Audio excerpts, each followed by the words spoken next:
তো এই যে রান্না বান্না বসিয়ে দিয়েছি, হাজবেন্ড বাজারে গেছে মাছ আনতে। তো আমি এদিকে তাড়াতাড়ি করে ডালটা বসিয়ে দিয়েছি।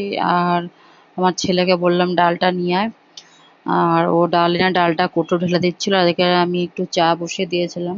ছেলে বলছিল মা চা খাবো, তো সেই জন্য চা বসিয়ে দিয়েছিলাম। আর এদিকে পেঁপেটা কেটে পেঁপেটা সিটি মেরে নিচ্ছি।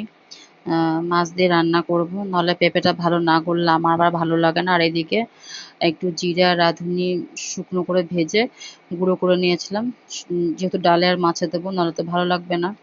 আর এদিকে আমার ডাল সেদ্ধটা হয়ে গেছিলো। তো ডালটা এই যে সোমবার দিয়ে নিয়েছি। আর ওইদিকে হাজবেন্ড মাছ এনেছে, মাছ এনে ও একটু আঁশগুলো ভালো করে ছাড়িয়ে দিয়েছিল, যেহেতু বাজারে তো অত ভালো করে ছাড়ায় না।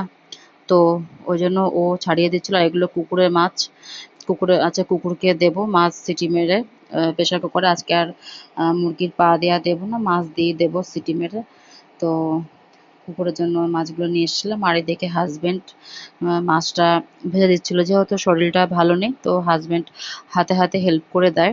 তো হেল্প করে দিচ্ছিল হাতে হাতে। এদিকে একটু মাছ ভাজা খাওয়ার জন্য তুলে নিয়েছিলাম। আর এদিকে পেঁপেটার জন্য ওদিকে সোমবারটা আমার হাজবেন্ডকে বলে দিচ্ছিলাম যে সোমবার দা এভাবে এভাবে করে দাও। তো এভাবে ও সেভাবেই করছিল। তো এদিকে এই যে একটু জিরে আদার পেস্ট দিয়ে একটু মশলাটা কষিয়ে নিয়েছিলাম, না হলে পেঁপের একটা গন্ধ আসবে, পেঁপেটা ভালো লাগবে না খেতে মাছের ঝোলটা। তো সেই জন্য এভাবেই পেঁপে দিয়ে মশলাটা কষিয়ে লাস্টে পেঁপেটা দিয়ে ভালো করে কষিয়ে নিয়েছিলাম, যেহেতু সেদ্ধ পেঁপে। তো অত না কষালেও হবে আর বেশি না ফোটালেও হবে। তো এই যে ঝোল রেডি হয়ে গেছে।